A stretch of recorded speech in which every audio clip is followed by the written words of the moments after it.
Alright, so बच्चों welcome back to Yoyo Bio. समझ में बायो। प्रेम रतन धन बायो। अच्छा, आज के बायो क्लास में we will continue with our chapter named as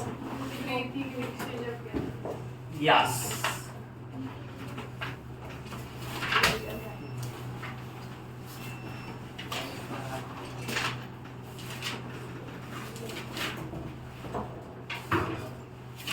last lecture में हम लोग ने ह्यूमन रेस्पिरेटरी सिस्टम पढ़ा था बेटा, जहां हम लोग ने nostrils, pharynx, लैरिंग्स, trachea, bronchus, alveolus और लंग्स के बारे में डिस्कस किया। अब आज की क्लास में हम लोग एनसीईआरटी का इंट्रोडक्शन के कुछ कुछ पॉइंट्स कवर करेंगे। उसके बाद मेन हम लोग बात करेंगे इनहेलेशन और एक्सहेलेशन के बारे में, उसका पूरा का पूरा मैकेनिज्म डिस्कस करेंगे। बट उससे पहले लास्ट लेक्चर में कोई होमवर्क था क्या बच्चों? Any homework? No homework? तुम लोग के कितने मजे है ना मेरे राज में, मस्त नो होमवर्क। आज से मैं तुमको होमवर्क देना चालू करूंगा, बहुत सारा होगी। ओके, पहले ना कुछ इंपॉर्टेंट पॉइंट्स रिवाइज कर लेते हैं, ठीक है? लास्ट क्लास में हमने क्या पढ़ा था कि रेस्पिरेशन के टोटल 4 स्टेप्स होते हैं। देखते चलो सब लोग यहाँ पे।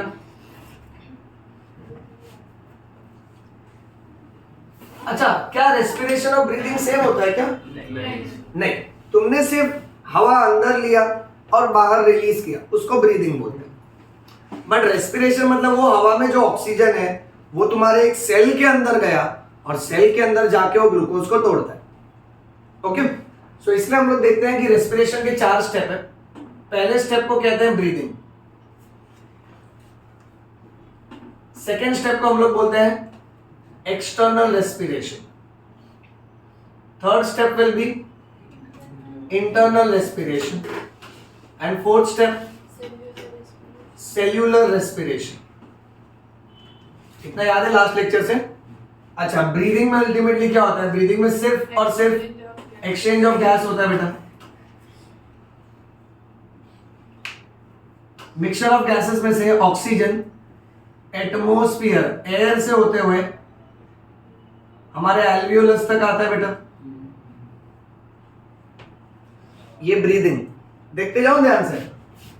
फिर उसके बाद इस एल्वियोलस के अंदर जो ऑक्सीजन है वो यहां से होते हुए एल्वियोलस के आजू बाजू में ब्लड कैपिलरीज होती है, उसमें चले जाते हैं बेटा, और इस ब्लड कैपिलरी के अंदर आरबीसी है जिसके अंदर क्या होता है?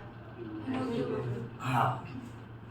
अब क्या होगा मालूम है? इंटरनल रेस्पिरेशन में ये ऑक्सीजन जो कि हमारे ब्लड कैपिलरी के आरबीसी और हीमोग्लोबिन के अंदर है, वहां से होते हुए ये हमारे किसके अंदर जाएगा? सेल के अंदर बेटा। और सेल्यूलर रेस्पिरेशन की कहानी तो तुमको मालूम है कि इसके अंदर टोटल 3 स्टेप्स होते हैं। कौन से? Very good, glycolysis, Krebs cycle और ईटीएस। तब जाके ये 3 स्टेप्स की मदद से क्या टूटेगा? ग्लूकोज ऑक्सीजन के प्रेजेंस में टूटेगा, क्या बना के देगा? ATP. This process is called as respiration. यहां रेस्पिरेशन खत्म होता है। हमको स्कूल लेवल तक क्या पढ़ाया जाता है? रेस्पिरेशन यानी सांस ले लिया, खत्म हो गई बात। वो नहीं होता है, वो केवल ब्रीदिंग होता है। और आज मैं तुमको सिर्फ ब्रीदिंग का मैकेनिज्म सिखाऊंगा डिटेल में। यानी आज सर सिखाएंगे कि हम सांस कैसे लेते हैं। तुम सोच रहे हो ना सर ये तो मेरे को आता है, बट नहीं, उसका मैकेनिज्म बेटा हम एग्जाम में ये नहीं लिख सकते ना ऐसे लेते हैं सांस, करेक्ट? उसका एकदम मैकेनिज्म डिटेल में चलेगा। अच्छा, अब एनसीईआरटी ने कहा है कि पहले तो भाई आपको रटना पड़ेगा कि रेस्पिरेशन लोअर ऑर्गेनिजम्स में कैसे होता है। तो कुछ डायरेक्ट पॉइंट है, सब लोग बोर्ड पे देखो और याद कर लो, बहुत इजी है, कचरा टॉपिक है एकदम। ओके, नंबर 1, एक कीड़ा है जिसका नाम है अर्थवर्म, गैस एक्सचेंज करता है with the help of moist cuticle.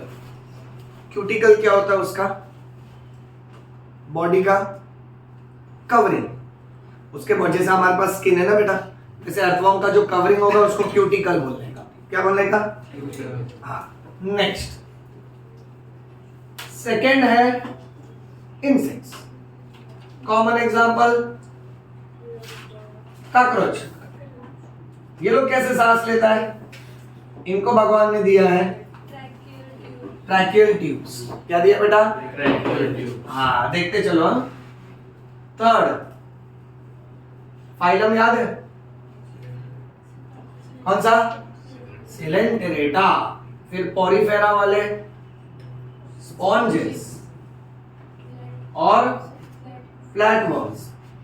ये लोग में जो भी ये लोग सांस लेते हैं वो डायरेक्ट बॉडी सरफेस से क्या होता है? Simple diffusion. डिफ्यूजन यानी ट्रांसपोर्ट ऑफ गैसेस बेटा। तो ये लोग क्या करते हैं? डायरेक्ट एटमॉस्फेयर से ही गैस एक्सचेंज कर लेते हैं बेटा। देन नेक्स्ट एक्वेटिक आर्थ्रोपोडा और इसके साथ साथ मोलुस्का। ये लोग किसकी मदद से सांस लेता? कोई भी पानी वाला रहेगा तो किससे सांस लेगा? गिल्स। गिल्स से ये लोग गैस एक्सचेंज करते हैं बेटा। अब बहुत इंपॉर्टेंट पॉइंट ये है कि जो प्राणी गिल्स से गैस एक्सचेंज करता है उस रेस्पिरेशन को बोलने का ब्रैंकियल रेस्पिरेशन। क्या बोलने का? अच्छा, बट जो जानवर जमीन पर रहता है, दैट इज विच एनिमल्स बेटा? ये लोग किसकी मदद से सांस लेगा? लंग्स। लंग्स की मदद से सांस लिया तो उसको बोलने का पल्मोनरी रेस्पिरेशन। इतना समझा? अच्छा, अब इस लिस्ट में नंबर 6, ये भाई साहब तो बहुत अलग है।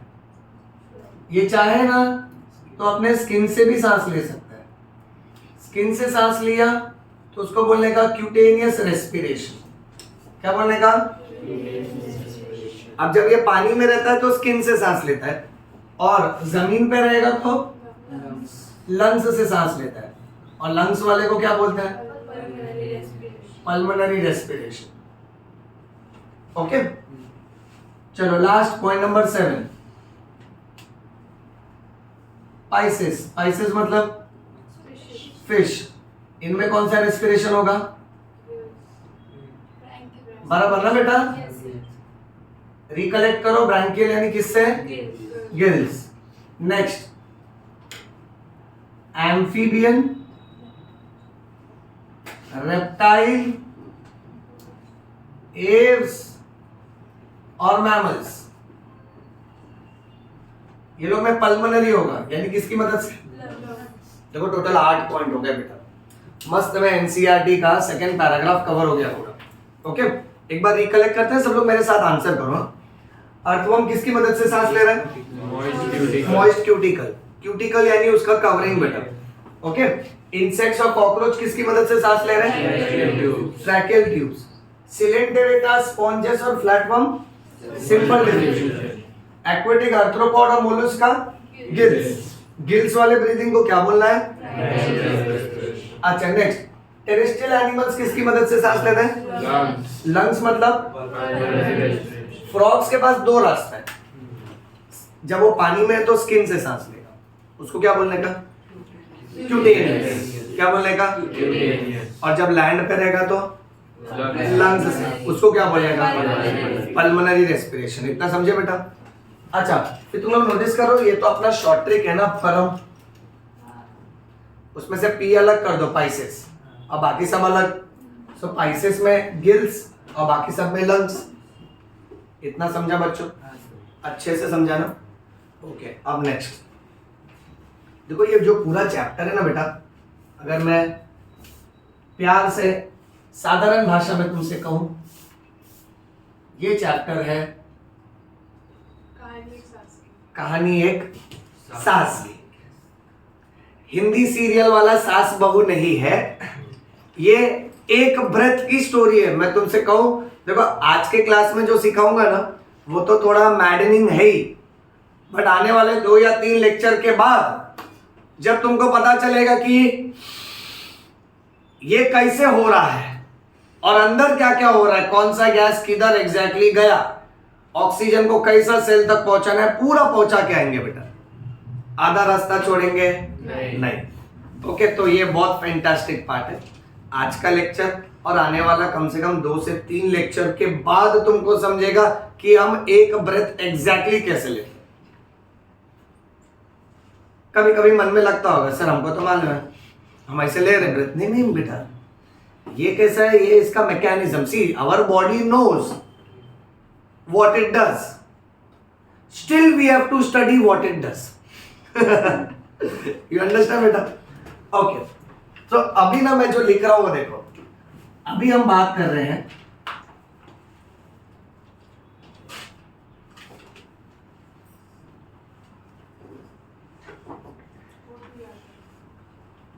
ऑक्सीजन यात्रा। देखो लोग कैसा है, तीर्थ यात्रा पे जाते हैं, बराबर है, तब जाके भगवान के दर्शन होते हैं ना। आज हम लोग ऑक्सीजन यात्रा के बारे में बात करेंगे। हमको ऑक्सीजन को सेल तक पहुंचाना है। यहां पर मैं सिर्फ और सिर्फ उसका गूगल मैप बना के देगा, हाँ, किधर से लेफ्ट लेने का, किधर से राइट लेने का, बॉडी में कहां जाना है, ऑक्सीजन को थोड़ी मालूम है कहां जाना है। तो ये गाड़ी एटमॉस्फेयर नाम के स्टेशन से निकलेगी, उसके बाद नॉस्ट्रिल्स, फेरिंग्स, लैरिंग्स, ट्रैकिया, बहुत सारे स्टेशन पे रुकेगी बेटा। इस यात्रा में सभी यात्री साथ रहिएगा, कोई पीछे ना छूट जाए बेटा, गाड़ी रुकेगी नहीं, हाँ, ओके। और सुनो बात ध्यान से, ये सिलेबस का हिस्सा नहीं है, बट मैंने इस एक्सट्रैक्ट को अलग से रखा है ताकि जब भी पढ़ो पता तो चले कि ऑक्सीजन अंदर जाने के बाद कहां कहां जाना है बेटा, ओके। अब लास्ट लेक्चर में जो हमने ह्यूमन रेस्पिरेटरी सिस्टम के पार्ट्स पढ़े थे ना, वही लॉजिक यहां पे लगाएंगे, पूरा का पूरा फ्लो चार्ट के फॉर्म में। चलो शुरू करें बेटा। Yes sir. अब सबसे पहली बात, ऑक्सीजन होता है एयर में, एयर से होते हुए वो सबसे पहले जाएगा एक्सटर्नल नॉस्ट्रिल्स में। इमेजिन करते चलो, यानी नाक का ये जो बाहर का होल है वो, उसके बाद अंदर नेजल कैविटी है बेटा, बट नेजल कैविटी के 3 पार्ट है। उसमें जो आगे वाला पार्ट है उसको वेस्टिब्यूल बोलते हैं। क्या बोलते हैं? हाँ, वेस्टिब्यूल के बाद नेक्स्ट पार्ट आता है जिसको रेस्पिरेटरी पार्ट बोलते हैं, याद आ रहा है? इसके बाद थर्ड पार्ट आता है जिसको सेंसरी पार्ट बोलते हैं।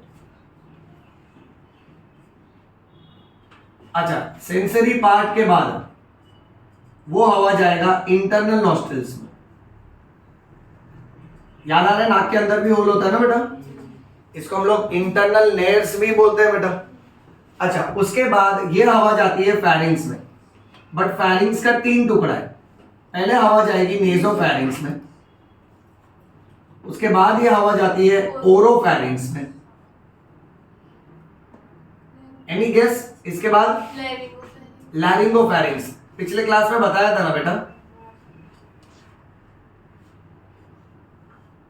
अब आफ्टर लैरिंगोफेरिंग्स फिर एक होल आता है जिसे कहते हैं ग्लॉटिस, याद है?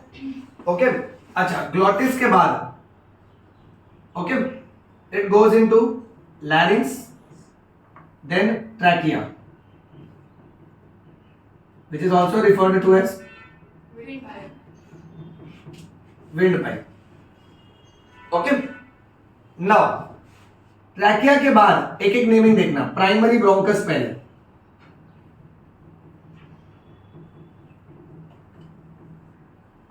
प्राइमरी ब्रोंकस के बाद थोड़ा शॉर्ट में लिख देता हूं बेटा, सेकेंडरी ब्रोंकस, उसके बाद टर्शियरी ब्रोंकस। इतना याद कर लो स्टार्ट से लेके यहां तक। ग्लॉटिस और लैरिंग्स को साथ में लिखते हैं, फिर उसके बाद ट्रैकिया। प्राइमरी, सेकेंडरी, टर्शियरी, यहां तक देखो स्पेलिंग में ब्रोंकस है। अब ना स्पेलिंग चेंज करेंगे। अब इसके बाद टर्मिनल ब्रोंकियोल बोलेंगे, टी के बाद ही टी चालू करने का। Terminal bronchiole. टर्मिनल ब्रोंक्यूल के बाद रेस्पिरेटरी ब्रोंक्यूल। अब तुमको मालूम है टर्मिनल ब्रोंक्यूल तक जितना भी हमारा पाइप है ना उसको डेड स्पेस बोलते हैं। डेड स्पेस कितना ml होता है? हाँ 150 ml होता है। और डेड स्पेस का जो पाइप है that pipe does not participate in gas exchange. उसके बाद यहां से जो पाइप चालू होता है ना, समझ लेना इस पाइप के आर पार डायरेक्ट गैस एक्सचेंज हो सकता है ब्लड और पाइप के बीच में। बट यहां तक इस पूरे पाइप को कंडक्टिंग जोन भी बोलते हैं क्योंकि इसका काम है हवा को पकड़ के सिर्फ आगे कंडक्ट करना। इस पाइप के आर पार हवा नहीं निकल सकती है, यहां से पाइप बहुत पतला हो जाता है। That is respiratory bronchiole.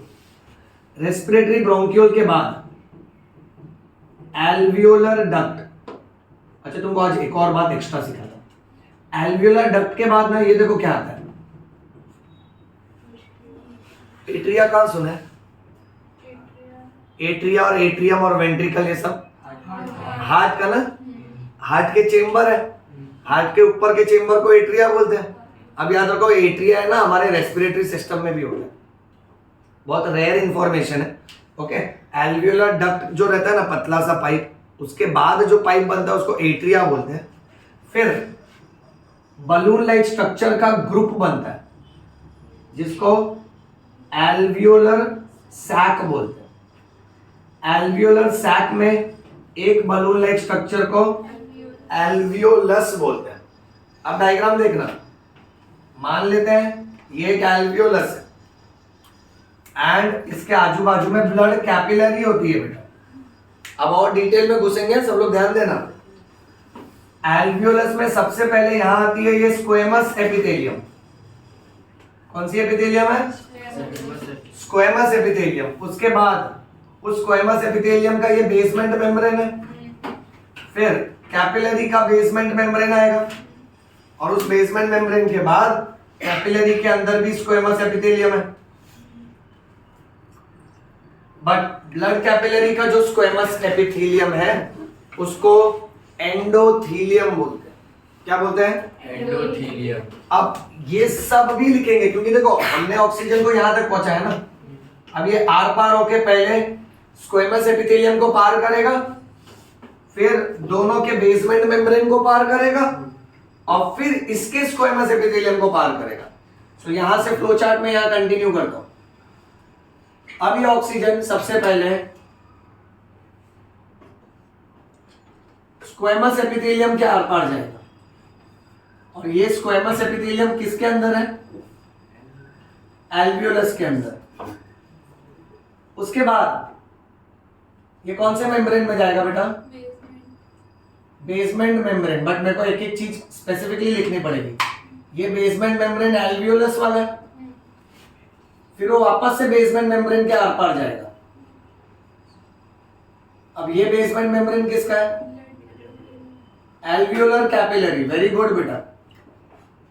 और कैपिलरी के अंदर फिर जो स्क्वेमस एपिथेलियम है उसको एंडोथीलियम बोलते हैं।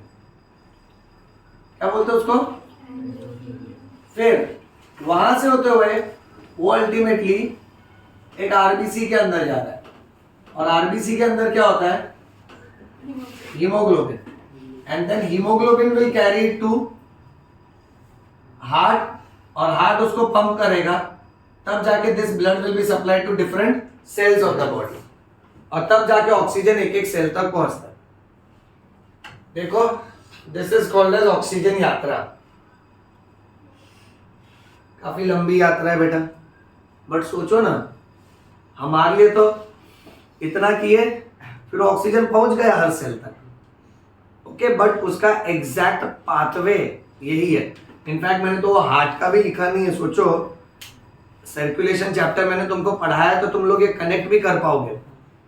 11th-12th में इतना कनेक्टिविटी एक्सपेक्टेड नहीं होता है, मेडिकल में बहुत हाई लेवल पे सोचना पड़ता है।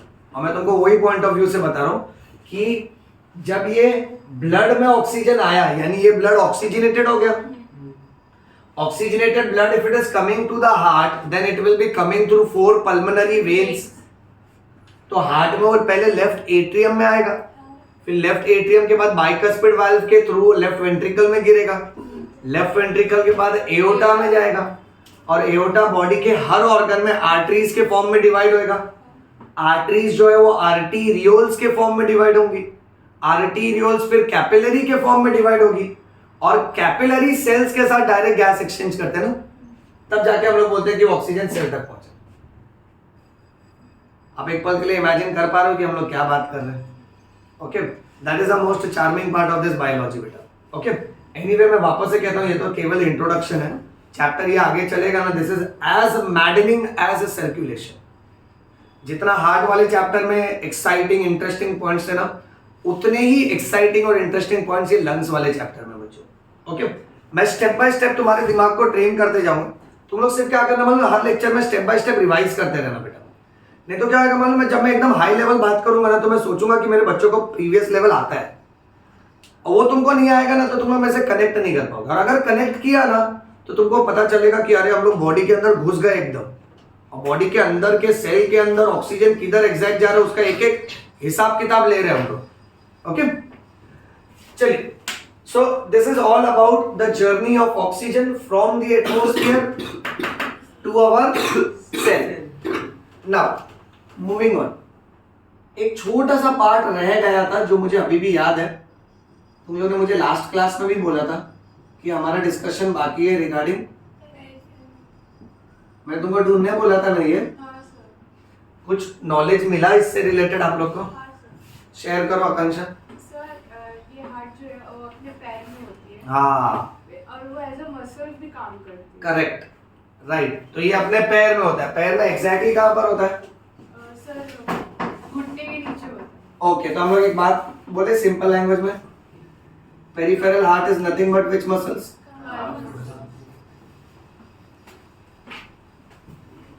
बच्चों सोचो, आज के क्लास में हम लोग ये बात कर रहे हैं कि हार्ट पैर में होता है, सर दिमाग घुटने में होता है, वो तो सुना था, आप तो दिल को भी पैर में ले आए।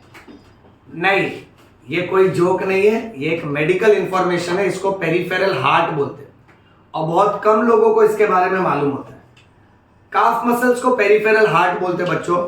इसकी स्टोरी कुछ ऐसी है कि जब हमारा हार्ट, ये जो चेस्ट में जो हार्ट है ना, इसको सेंट्रल हार्ट बोलते हैं, और हमारे जो काफ मसल है ना, वो इस हार्ट की तरह नहीं है, वो स्केलेटल मसल है, ये कार्डियक मसल है, बट उसको भी पेरिफेरल हार्ट नाम दिया उसको, क्योंकि जब सेंट्रल हार्ट कॉन्ट्रैक्ट करता है तो ब्लड को नीचे भेज देता है आसानी से, बिकॉज उसकी मदद कर रहा है न्यूटन चाचा। क्यों? ग्रेविटी। बट ये हार्ट जब रिलैक्स करता है ना, तो बाकी हिस्सों से ब्लड खींच लेता है वापस, बट पैर से ब्लड वापस खींचना उसके लिए बहुत मुश्किल हो जाता है। वो अगेंस्ट ग्रेविटी इतना ब्लड जस्ट रिलैक्सेशन की वजह से सक्शन नहीं कर पाता वो, तुम समझ रहे हो? इसलिए कुदरत ने क्या किया मालूम है, हम इंसान की बनावट में ओके अपना जितना भी काफ का हिस्सा है,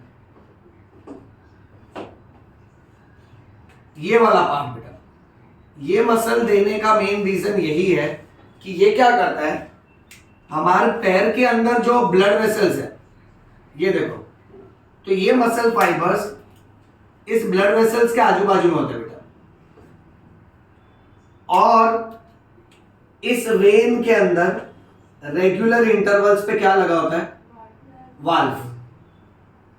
वेन्स में वाल्व होता है, बताया था, करेक्ट है। अब एक्चुअली क्या होता है मालूम है, जब एक इंसान चलता है या एक इंसान एक ही जगह पे खड़े रह के काफ रेज एंड काफ डाउन ये करता है, तो उस टाइम पे क्या होता है मालूम है, काफ मसल जो है ना वो कॉन्ट्रैक्ट करते हैं, और वो जब कॉन्ट्रैक्ट करते हैं ना, तो उनके बाजू में जितनी भी वेन्स है, वेन्स के अंदर जो ब्लड भरा है, ये लोग उसको स्क्वीज करते हैं, और जैसे ही ब्लड को स्क्वीज किया तो कॉलम ऑफ ब्लड ऊपर को जाएगा, बट ये ऊपर जाने से पहले ऊपर की वाल्व खुल जाएगी, ये कॉलम ऑफ ब्लड ऊपर गया, वाल्व बंद हो जाएगी ताकि बैक फ्लो ना हो। और ऐसा अगर कंटिन्यूअस कॉलम रहेगा तो एक साथ कंटिन्यूअस कॉलम सेंट्रल हार्ट को मिलेगा blood. So the point is calf muscle improves the venous return from the lower extremity to the central heart। When से ब्लड रिटर्न सेंटर हार्ट तक देना काफ मसल का काम है। तो ये लोग भी पेरिफेरल लेवल पे पंप कर रहे हैं, और ये पेरिफेरल पंप है, इसीलिए इनको पेरिफेरल हार्ट बोलते हैं। बिकॉज हार्ट दिल नहीं होता है, हार्ट केवल एक पंप ऑर्गन है। जैसे बिल्डिंग में एक मोटर पंप की वजह से सबको पानी का सप्लाई मिलता है, वैसे हमारे बॉडी में ये सेंट्रल पंप है और ये दोनों पेरिफेरल पंप है।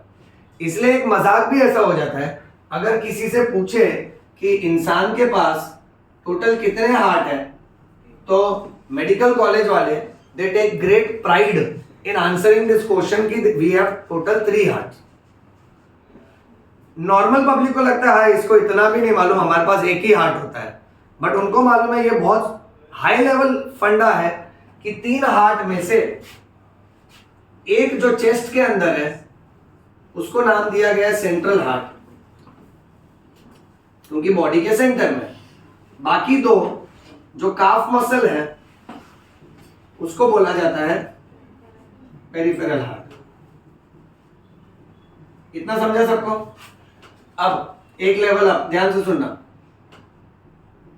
काफ मसल का नाम, एक का नाम है गैस्ट्रोकनेमियस। क्या नाम है बच्चों? और दूसरे मसल का नाम है सोलियस। क्या नाम है बच्चों? सोलियस। सो हमारे काफ के अंदर, हमारे जो काफ वाला हिस्सा है ना, ये इतना मोटा क्यों है? क्योंकि इसके अंदर 2 मेन मसल है, एक है गैस्ट्रोकनेमियस और दूसरा है सोलियस। और ये जो पेरिफेरल हार्ट है ये हमारे सेंट्रल हार्ट की तरह बार बार बीट नहीं करते। ये स्केलेटल मसल ही है, जैसे अपना बाइसेप्स ट्राइसेप्स, सिर्फ कॉन्ट्रैक्ट रिलैक्स करता है अपने मर्जी से। बट इसका ये फायदा हो जाता है कि जब भी ये कॉन्ट्रैक्ट रिलैक्स करता है ना, तो पैरों का ब्लड वापस मेन हार्ट तक पहुंचता है। अगर इसको ही ब्लड नहीं मिलेगा तो ये पंप क्या करेगा? और जिस हिसाब से कुदरत ने एवोल्यूशन करके मंकी को जो 4 पैर पे चलता था, 2 पैर वाला जब इंसान बनाया, तो क्या होता है मालूम है? There is lot of pooling of blood, accumulation of blood in the lower extremity because of gravity. In that case इसलिए नेचर ने ना काफ मसल्स थोड़े स्ट्रॉन्ग दिए, जिनका नाम है गैस्ट्रोकनेमियस एंड सोलियस। अब मैं तुमसे एक और बात कहता हूं। In one of my lectures मैंने तुमसे कहा था, इसलिए बेचारे वो सारे लोग जैसे कि टीचर्स, ट्रैफिक ऑफिसर्स, सर्जन्स, बस कंडक्टर्स, पानीपुरी वाला और रास्ते पे चाय वाला, ये लोग को वेरिकोज वेन्स होने की संभावना ज्यादा रहती है। क्यों सिर्फ ये प्रोफेशन के लोगों का नाम लिया? करेक्ट, क्योंकि वो लोग ज्यादा टाइम खड़े रहते हैं, यानी उनका प्रोफेशन डिमांड करता है स्टैंडिंग। अब इसकी वजह से क्या होता है मालूम है? बायोलॉजी में कहा जाता है कि standing is the worst position. Standing is the worst position from circulation point of view. कोई इंसान खड़ा है ना, तो उसका सर्कुलेशन का बैंड बच जाएगा, क्योंकि हार्ट क्या बोलेगा, भाई आधा ब्लड तो नीचे ही जमा है, मेरे को मिलेगा तो मैं बांटेगा ना सबको। इसीलिए इन लोगों को बार बार लेग में पेन होता है और उस बीमारी को वेरिकोज वेन्स बोलते हैं। वेरिकोज वेन्स में इनकी पैरों की वेन्स मस्त रेगुलर डायमीटर होने के बजाय एकदम फूल जाती हैं। They become swollen and wavy. तो देखो जगह जगह से वेव लाइक हो गए हैं और सूज चुके हैं। अब ऐसे मामले में इन लोगों को क्या करना चाहिए? ये लोग अपना काम तो नहीं छोड़ सकते, तो ये लोग को है ना रात में सोने के टाइम पैर के नीचे तकिया रखना चाहिए। इसको बोलते हैं लेग एलिवेशन, ताकि पूरा दिन जो भी वीनस ब्लड नीचे अक्यूमुलेट हुआ है, लेग एलिवेट करके सोने की वजह से वो venous drainage back to the heart आता है और हार्ट उसको वापस से रिसर्कुलेट करके सर्कुलेशन में यूज कर लेता है। That is number 1। Number 2, tight socks आते हैं, मैंने बताया था, जिसको स्टॉकिंग्स बोलते हैं। तो अगर ये लोग टाइट सॉक्स पहन के अपने प्रोफेशन पे काम करेंगे तो भी अच्छा है। नंबर 3, अगर ये सब भी नहीं कर सकते हैं तो इनको एक बात याद रखना चाहिए। देखो, अगर ये इंसान सिर्फ खड़ा है एक जगह पे, ये इसके लिए बहुत बुरा है। तुम एक बात नोटिस करना, अवस्थी सर भी कंटिन्यू एक ही स्पॉट पे खड़े रह के नहीं पढ़ा। Either I will keep moving और after a while I will sit down. क्यों ऐसा? क्योंकि मैंने बायोलॉजी पढ़ी है बेटा, मुझे मालूम है कि क्या करने से बीमारी आती है, तो अपने को वो नहीं करना चाहिए। That's the best part of doctor ना। Doctors can prevent diseases because they have studied diseases. Okay, अब क्या होता है ना, मान लेते हैं अगर मेरे को एक जगह खड़े भी रहना पड़ा, जैसे सर्जन। अब सर्जन थोड़ी ऑपरेट करके बोलेगा हाँ मैं वॉक पे जा रहा हूं आधे घंटे बाद आऊंगा, ऐसा तो नहीं चलता है। तो लोग कई बार क्या करते हैं मालूम है, ऑपरेट कर रहे हैं, मोमेंट दे फाइंड दैट कि चलो थोड़ा भी कॉटन से प्रेस करना है, ओके, और थोड़ा 2-5 सेकंड का टाइम है, so they elevate and they depress. Okay, या तो फिर द नेक्स्ट पार्ट, सोने के टाइम लेग एलिवेशन। अब आप एक ही जगह पे खड़े रहोगे ना, इससे अच्छा है आप थोड़े थोड़े टाइम में एलिवेट और डिप्रेस करो, तो इससे आपका काफ मसल क्या होता है, कॉन्ट्रैक्ट होता है। या तो आप चलते रहो, walking is better, because walk करने के टाइम जब फुट ग्राउंड को प्रेस करते हैं तब भी काफ मसल स्क्वीज करता है बच्चा। मेरी बात समझे सब लोग? आप खतरे की बात सुनो। वेरिकोज वेन्स के मामले में अगर ऐसा कोई इंसान है जो बहुत देर तक खड़ा ही रहता है, तो वेरिकोज वेन्स तक तो ठीक है। ये कैसे मालूम है? दवाइयों से छोटा मोटा या तो टैबलेट से ठीक हो जाता है। थोड़ा बीमारी अगर बढ़ गया है तो इंजेक्शन, उन वेन्स में इंजेक्शन देना पड़ता है पैर में। इसको स्क्लेरोथेरेपी बोलते हैं, 3rd ईयर एमबीबीएस में आता है। एनीवे तुम लोग सिर्फ इंजेक्शन याद रखो, और ज्यादा लगा तो सर्जरी। बट इससे बढ़कर एक खतरा है, जो लोग कंटिन्यू अगर खड़े रहते हैं, वेरिकोज वेन्स हो गया, नहीं ध्यान दिया, अब क्या होगा मालूम है? ब्लड जो है पैर के ब्लड वेसल में जमा होना चालू हो जाएगा। इसको क्या बोलते हैं? थ्रोम्बस। थ्रोम्बस का meaning blood clot, and thrombus का most dangerous part is called as embolus. याद है तुमको? एम्बोलस का meaning is detached thrombus. Thrombus से अलग हो गया उसका छोटा सा टुकड़ा। अब एम्बोलस का क्या प्रॉब्लम है बोलो? ये जाके क्या करेगा? हाँ, किसी पतले ब्लड वेसल में जाके अटक जाएगा और उसके ब्लड सप्लाई को ब्लॉक कर देगा। सो इसलिए पैरों का जो थ्रोम्बस होता है ना, उसका टुकड़ा टूट के अगर किसी और ब्लड वेसल में जाके अटक गया, तो उसके आगे जो ऑर्गन है जिसको ब्लड मिल रहा था, वो ऑर्गन का तो कंप्लीट फेलियर हो जाएगा बेटा। इसीलिए पैरों के मामले में थ्रोम्बस और एम्बोलस बहुत बुरा होता है। इससे रिलेटेड एक बहुत अंदर की बात बताता हूं। हर वो सर्जरी में जहां पे सर्जरी लंबा चलेगा, जैसे मान लेते हैं सपोज फॉर एग्जांपल, लेट्स से कोई एक कार्डियक सर्जन ऑपरेट कर रहा है या एक ऑर्थोपेडिक सर्जन ऑपरेट कर रहा है, और उसको मालूम है ये सर्जरी बहुत लंबा चलेगा, तो ऑपरेशन थिएटर में एक ऐसी मशीन होती है जहां पेशेंट लेटा हुआ है, उसके पैर पे ना मशीन एक कपड़े की तरह रहते हैं, जैसे ब्लड प्रेशर का पट्टा कैसे बांधते हैं, सेम वैसे ही वर्किंग कर रहा है। वो पट्टा बांध के लपेट देना होता है सिर्फ, और मशीन चालू करते हैं ना, तो मशीन क्या करता है मालूम है? हर कुछ मिनट के बाद उस पट्टे में हवा पंप करता है। अब जैसे डॉक्टर यहां से पंप करता है तो पेशेंट को यहां टाइट फील होता है, क्योंकि इस पट्टे के अंदर जैसे फुटबॉल में कैसे रबर ट्यूब होता है, वैसे इसके अंदर भी रबर ट्यूब होता है जो फूलता है, और सब तरफ से फूलेगा तो इसको दबाएगा वो। तो वैसे ही क्या होता है, वो मशीन क्या करती है, हर थोड़ी थोड़ी देर में हवा पुश करती है और हवा निकाल लेती है। तो इससे क्या होता है, पेशेंट के पैर को स्क्वीज किया जाता है, फिर रिलैक्स किया जाता है, क्योंकि पेशेंट तो बेहोश है काफी घंटे के लिए, और ऐसे टाइम पे मालूम पड़ा चेस्ट का ऑपरेशन अच्छा हो गया, बट पैर में ब्लड जमा होने की वजह से पैर में ब्लड क्लॉट बन गया। फिर क्या होगा मालूम है? इसमें सबसे बुरा क्या होता है, जो चेस्ट का सर्जरी था वो सक्सेसफुल है, बट ये पेशेंट जैसे ही होश में आता है, 1 या 2 दिन के बाद हॉस्पिटल में अचानक से चलना चालू करता है ना, तो थ्रोम्बस का एक क्लॉट टूट के एम्बोलस बनता है, लंग्स में जाके अटक जाता है और पल्मोनरी एम्बोलस बन जाता है, जिसके वजह से इमीडिएट डेथ होता है। सो ये सारे प्रैक्टिसेस साइंस के छोटे छोटे कॉन्सेप्ट्स पे बेस्ड है। मैं उम्मीद करता हूं इतनी बात आपको अच्छे से समझी बेटा, राइट? परफेक्ट एकदम। चलो इसका फोटो क्लिक करो, फिर नेक्स्ट पार्ट पे चलते हैं। लेक्चर में है जहाँ पर सर्जन नहीं कर देता है। हाँ, वो ढूंढा, तुम लोग को मिला कुछ? ट्रैकियोस्टोमी। ट्रैकियोस्टोमी, शाबाश, पता था मेरे को, वेरी गुड।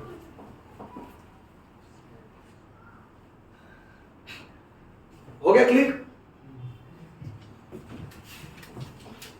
अभी दिवीक्षा तुमने फाइंड आउट किया ना, अभी मैं तुमको एक लेवल और ऊपर सिखाता हूँ, ट्रैकियोस्टोमी। अब उससे रिलेटेड एक और कॉन्सेप्ट है जो शॉर्ट में डिस्कस करेंगे, फिर आगे चलेंगे।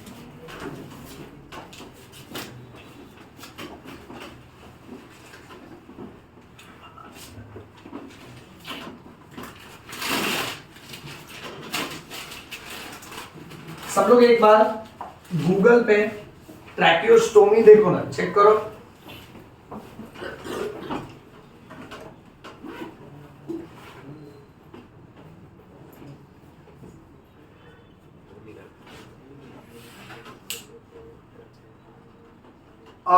कुछ लोग YouTube पे ट्रैकियोस्टोमी देखो, देखो उसका कोई शॉर्ट्स 30 सेकेंड्स का एनिमेटेड वीडियो मिलता है क्या?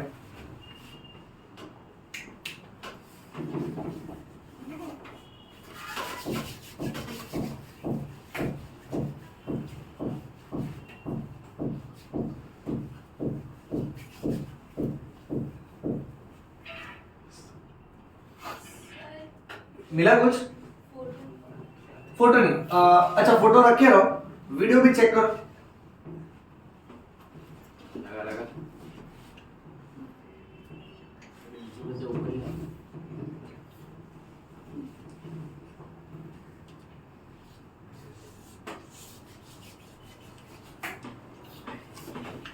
सर एनिमेशन है और 2.30 अच्छा 2 मिनट 30 सेकंड का। तो एक काम करो, उसका लिंक डाल दो अपने व्हाट्सएप ग्रुप पे।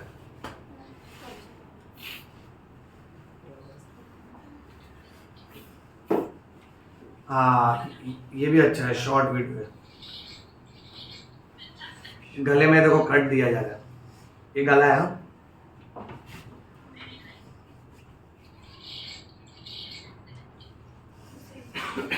देखो उसका गले का पार्ट है, ये ट्रैकिया के रिंग्स बीच में गए। अब ये पाइप डाल दिया और पाइप के आजू बाजू के स्किन पे अभी स्टिचेस लेंगे। इसको भी ग्रुप में पोस्ट कर दो ताकि सब लोग पर्सनली एक बार वापस से व्यू कर लेंगे। एक प्रोसीजर होता है बच्चों जिसको बोलते हैं ट्रैकियोस्टोमी। अब इसमें ट्रैकियो का मतलब होगा trachea, that is wind pipe. And तुमने बायोलॉजी पेपर 1 में पढ़ा स्टोमा और स्टोमेटा क्या होता है? लीफ पे छोटे छोटे स्टोमा और स्टोमेटा होते हैं, उसको हम लोग होल्स बोल सकते हैं। सो वैसे यहाँ पे स्टोमा का मीनिंग लेना है ओपनिंग। एनिमल्स में जब भी स्टोमियम वर्ड आता है, जैसे अर्थवर्म में हमने पढ़ा था प्रोस्टोमियम पेरिस्टोमियम, सो एनिमल्स में स्टोमा और स्टोमियम का मीनिंग भी ओपनिंग होगा, which refers to mouth. Yes, photo दिखाओ। देखिए ये पेशेंट सोया हुआ है और एकदम ध्यान से देखो, उसके गले में कट किया हुआ है और फिर कट करने के बाद इनके गले में पाइप डाला जाएगा। Okay, so that the patient can breathe appropriately. On screen भी दिख रहा है बराबर? क्लियर दिख रहा है ना? ओके, अब इसका मैकेनिज्म मैं तुमको बताता हूँ। सो पेशेंट के ना गले में कट किया जाता है। हम लोग लास्ट लेक्चर में ये बात कर रहे थे कि ऐसा भी टेक्निक होता है जहां डॉक्टर ना पेशेंट का गला कट करता है उसकी जान बचाने के लिए। बट ये टेक्निक कैसा है ना, किसी और इंसान के प्रेजेंस में ना करे तो बेटर है, नहीं तो वो क्या सोचेगा डॉक्टर ने इसका गला काट दिया। करेक्ट? और ये प्रोसीजर इतना डेंजरस होता है कि ये क्रूशियल टाइम पे करना होता है। 2 ही ऑप्शन है, या तो पेशेंट जिएगा या तो उसका डेथ हो जाएगा। अब उसको बचाने के लिए anyway the patient will die. Let us से किसी का है ना कोई ऑब्स्ट्रक्शन है, कोई पार्टिकल है ना उसने निगल लिया और पार्टिकल ऊपर ही अटक गया, एकदम नीचे तक नहीं गया, ट्रैकिया के ऊपर के लेवल तक का है। अब उसको निकालने के लिए उसको ऑपरेशन थिएटर लेके जाना पड़ेगा। ऑपरेशन थिएटर में तरह तरह के इंस्ट्रूमेंट्स डालने पड़ते हैं। मैं ग्रुप में एक वीडियो पोस्ट करता हूं जो डॉक्टर्स का एक one of the famous video है। ऐसे बहुत सारे प्रोसीजर हमने सामने से देखे हुए हैं और किए हुए हैं। इसको ब्रोंकोस्कोपी बोलते हैं। आप बिलीव नहीं करोगे, छोटा सा बच्चा ऐसा सोया रहेगा, डॉक्टर उसके रेस्पिरेटरी सिस्टम में माउथ के थ्रू पाइप डालते हैं लंबा और खींच के निकालते हैं तो कॉइन निकलता है और उसके बाद बच्चा फिर सांस लेने लग जाता है। तो वो सब करने के लिए इसको ऑपरेशन थिएटर लेकर जाना पड़ेगा। बट बाय द टाइम उसका जो ब्रीदिंग ब्लॉक हो रहा है उसका क्या? तो ऐसे मामले में कई बार सीधा इधर कट मारते डॉक्टर और एक पाइप इधर डाल देते हैं। सो बाय द टाइम ये जब ऐसे सांस ले रहा था ना, अभी यहां से सांस लेगा। समझ रहे हो? इसको ट्रैकियोस्टोमी बोलते हैं। क्या बोलते हैं? अच्छा, अब जस्ट बिकॉज तुम लोग ने ये फाइंड आउट किया है इसीलिए मैं तुमको एक पॉइंटर और देता हूं सोचने के लिए, जो नेक्स्ट क्लास तक रेडी रखना। लिख लो अपने बुक में।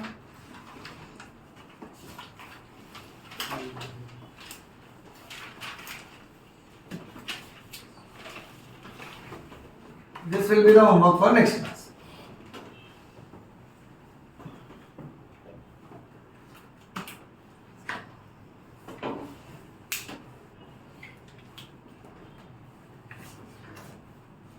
तुम लोगों ने कभी सोचा था स्कूल लेवल में जो बायोलॉजी पढ़ा और कॉलेज लेवल में जो बायोलॉजी पढ़ा कि बायोलॉजी ऐसा होगा?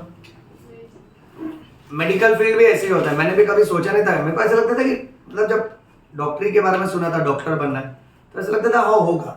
बट जब अंदर अलग अलग प्रोसीजर और दिखे कि ये सब भी करते हैं डॉक्टर्स और इस तरह से भी लोगों की जान बचती है, इतने सारी बीमारियां, इतने सारे प्रोसीजर है। ओके, ये ट्रैकियोस्टोमी और नीडल क्रिकोथायरॉयडेक्टमी, इसके वीडियोस जब मूवी में दिखाते हैं ना, बहुत बहुत ज्यादा ऐसे थोड़ा सा ऊपर ऊपर से दिखाते हैं, बट डॉक्टर्स उसको क्या प्रोफेशनली करते हैं। जब आप सामने से देखोगे ना कि ये अगले 5 मिनट में इसका डेथ गारंटी है, जाएगा ये, और डॉक्टर अगर वहां देखेगा, किचन से नाइफ लेगा, उसको कट करेगा, एक छोटा सा पाइप अंदर फिट कर देगा, पेशेंट यहां से सांस ले रहा है, अब आराम से उसको भले आधे घंटे 1 घंटे में ट्रांसपोर्ट करो हॉस्पिटल, उसकी जान तो बच गई। तो ये सब जब सामने से देखते हो ना, देन यू रियलाइज दैट कि डेड बॉडी पे जो सारे एनाटॉमी पड़े रहते हैं, जब डेड बॉडी कट करते हो पूरा विजुअलाइजेशन आता है कि आर पार हाँ इसका ट्रैकिया रहेगा, इसके कार्टिलेज रहेंगे, 2 कार्टिलेज के बीच में काटने का है, ज्यादा गहरा नहीं काटने का है, क्योंकि लेंथ डेप्थ वो सब डॉक्टर्स को आइडिया रहता है जब वो लोग over a period of time dead bodies cut करते हैं। और वो सब जब सामने से देखते हैं ना, तब ये बहुत अमेजिंग लगता है।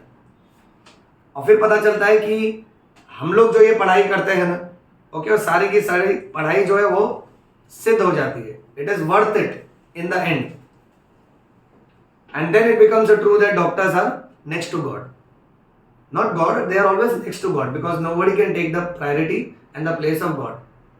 Okay, but वो जिस तरह से काम करते हैं, लोगों की जान बचाते हैं ना, that is remarkable बच्चों।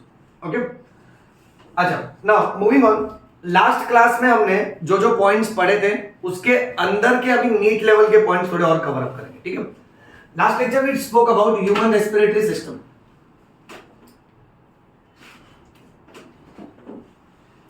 यहां ध्यान देना सब लोग। अब ह्यूमन रेस्पिरेटरी सिस्टम में अगर तुमको बोला ऑप्शन में एक्सटर्नल नॉस्ट्रिल्स नहीं रहा, तो एक्सटर्नल नॉस्ट्रिल्स के बदले क्या मिल सकता है? नेट्स। सेकंड पॉइंट ये याद रखो कि हमारे नाक के अंदर जो जगह है उसको नेजल चेंबर भी बोल सकते हैं और उसको नेजल कैविटी भी बोल सकते हैं। अब इससे रिलेटेड एक एक्स्ट्रा बात ये याद रखना है कि हमारे नाक के अंदर जो भी जगह है ना, वो एक्चुअली 2 पार्ट में डिवाइडेड है, क्योंकि बीच में जो पार्टीशन है उसको नेजल सेप्टम बोलते हैं और ये नेजल सेप्टम कार्टिलेज का बना है। इसका आगे का हिस्सा कार्टिलेज का बना है, पीछे का हिस्सा बोन है। अब जो आगे का कार्टिलेज वाला पार्ट है उसे बोलते हैं मेस इथमोइड। बहुत इंपॉर्टेंट वर्ड है, याद रखना। इसको क्या बोलते हैं? Mess ethmoid. अब मैं तुमको और एक फोटो के फॉर्म में समझाने की कोशिश करता हूं। तुम मुझे बताओ तुमको इससे क्या समझ रहा है? ये वाला पिक्चर देखो, इसमें क्या समझ रहे हैं? इसका नेजल सेप्टम टेढ़ा हो गया है, करेक्ट है। अच्छा, इसको मेडिकल लैंग्वेज में डीएनएस बोलते हैं, डिविएटेड नेजल सेप्टम। देखिए हमारे नाक के अंदर के जो होल है वो ऑलमोस्ट इक्वल होते हैं क्योंकि हमारा नेजल सेप्टम जो है मिडल में। बट अगर किसी का ये नेजल सेप्टम को ज्यादा ही टेढ़ा रहेगा तो एक होल पतला रहेगा, एक होल बड़ा रहेगा, तो उसको ब्रीदिंग डिफिकल्टी होगी, उसको बार बार नोज ब्लॉक भी हो सकता है। कुछ लोगों को उसके वजह से बार बार ब्रेथलेसनेस या तो माउथ ब्रीदिंग भी हो सकता है, वो नाक से नहीं सांस ले पाते, उनको मुंह से सांस लेना पड़ता है। इसको बोलते हैं डिविएटेड नेजल सेप्टम। कुदरत ने क्या किया है कि नाक का जो सेप्टम है ना उसको एक तरफ शिफ्ट कर दिया था। अब you will have to go to ENT surgeon and they will do one operation which is called as septoplasty. Septoplasty करके इसको करेक्ट किया जाता है। तो याद रखना सेप्टोप्लास्टी जो है वो इससे रिलेटेड किसका नाम है? सर्जरी का नाम है बेटा। ओके, तो अगर किसी को भी डिविएटेड नेजल सेप्टम है तो उसका जो सर्जरी होता है उस सर्जरी का नाम है सेप्टोप्लास्टी। अच्छा, moving on, third very important point, अगर तुमसे ये पूछा हमारे बॉडी में वॉइस बॉक्स कौन सा है तो क्या आंसर आएगा? Very good. बट अगर ऑप्शन में लैरिंक्स ने दिया है you should expect Adam's apple. Larynx का दूसरा नाम है एडम्स एप्पल। लैरिंक्स की क्वालिटी ऐसी होती है कि लैरिंक्स मेल्स में ज्यादा निकल कर बाहर दिखता है, ये वाला पार्ट जो उठा हुआ है और मेल्स में ज्यादा प्रोमिनेंट होता है, इजीली दिखता है।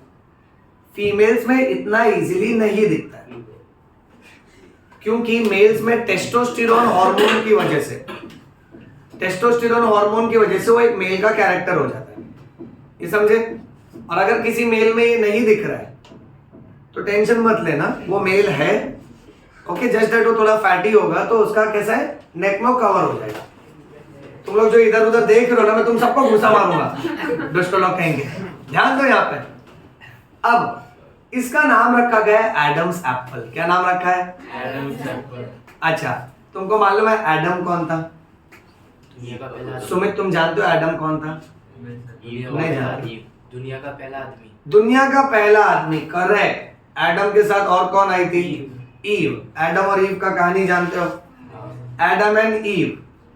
ऐसा बिलीव किया जाता है कि इस अर्थ के फर्स्ट मैन और वुमेन थे, एडम और उसकी मैडम, एडम और Eve. Now the point, Aditya, Adam और ईव ने सबसे पहला फल कौन सा खाया? Apple. Apple, correct. Science students apple से बड़े परेशान हैं, बोलो मानते हो कि नहीं? मान लिया। दर्द दिल बयां कर रहा हूं ना। हाँ, इधर भी एप्पल बायोलॉजी में, उधर फिजिक्स में भी एप्पल। वो न्यूटन पेड़ के नीचे बैठा था, करेक्ट। लोग बोलते काश वो पेड़ पाकिस्तान में होता, एप्पल नहीं बम गिरता, 2-3 चैप्टर खत्म हो जाते। Right, okay. अच्छा, अब ऐसा माना जाता है, इट इज बिलीव्ड दैट कि उसको वो फल नहीं खाना चाहिए था, फिर भी वो खा लिया। भूख लगा, खा लिया, उसमें क्या हो गया? अब अगेन ऐसा माना जाता है, देखो मैं एक बात कह रहा हूं, ये सब सिर्फ सजेस्टिव है, ऐसा ट्रू नहीं है। तो ऐसा माना जाता है वो जो एप्पल खाया ना वो उसको निगल नहीं पाया, वो इधर ही अटक गया, इसलिए ये एप्पल का फंसा हुआ ऑब्स्ट्रक्शन है। और एडम पहला इंसान था, पहला मेल था, तो वो character generation after generation pass on हुआ है। अभी अभी कही गई कहानी केवल काल्पनिक है, इसका वास्तविक जिंदगी से कोई लेना देना नहीं है। जब हमने डेड बॉडी कट किया तो कोई एप्पल, क्या इसका सीड भी नहीं मिला हमको अंदर, समझ रहे हो? अच्छा है ना, एडम एप्पल खाया, वाटरमेलन नहीं खाया। तो अलग ही स्टोरी जोड़ते हैं पब्लिक। ओके, तो ये खाली माना जाता है बेटा। आप ऑप्शन में याद रखना, लैरिंक्स को वॉइस बॉक्स और एडम्स एप्पल बोलते हैं। अब नेक्स्ट इंपॉर्टेंट एमसीक्यू ये है कि लैरिंग्स is made up of different types of cartilage. अब कुछ नाम एनसीईआरटी में नहीं दिए, बट मैं तुमको एक्स्ट्रा कराना चाहता हूं। शॉर्ट ट्रिक याद रखो, कैट्स। पहले कार्टिलेज का नाम है क्रिकॉइड कार्टिलेज। क्या नाम है बेटा? शाबाश। Next is arytenoid cartilage. Sir एक और बार। Arytenoid cartilage. आराम आराम से देखो, टेंशन मत लो, कुछ रहेगा मेरे को बोलो, मैं रिपीट करता हूं, ठीक है? Arytenoid cartilage. तीसरा वाला तो पकड़ लोगे।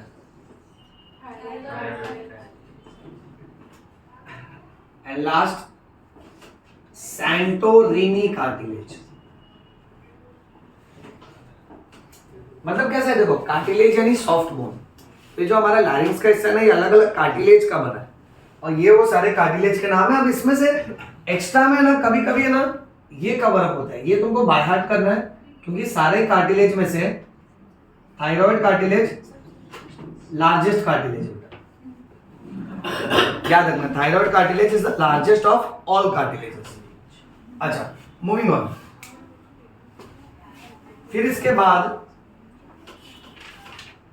Next we are suppose to know कि इसी लैरिंग्स के अंदर वोकल कॉर्ड्स होते हैं। अब ध्यान से देखना, अगर हम लोग गले का पाइप बाहर निकालें, ठीक है, और जहां से हम लोग बात करते हैं लैरिंग्स, मतलब वो पाइप को ऐसा ऊपर से अगर देखेगा ना तो ऐसा स्टोरी दिखेगा, ये पाइप और उसके अंदर ऐसा तार कॉर्ड लाइक स्ट्रक्चर होता है। अब इसमें दो कॉर्ड होते हैं, एक को बोलते हैं ट्रू वोकल कॉर्ड और एक को बोलते हैं फॉल्स वोकल कॉर्ड। जो एंटीरियर वाला रहता है वो फॉल्स है और जो पोस्टीरियर वाला रहता है वो ट्रू है। ट्रू वोकल कॉर्ड्स के वाइब्रेशन की वजह से आवाज आती है, फॉल्स वोकल कॉर्ड्स की वजह से आवाज नहीं आती। फिर मैंने तुमको लास्ट लेक्चर में बताया था, चिड़ियाओं में लैरिंग्स नहीं होता है, सीरिंग्स होता है।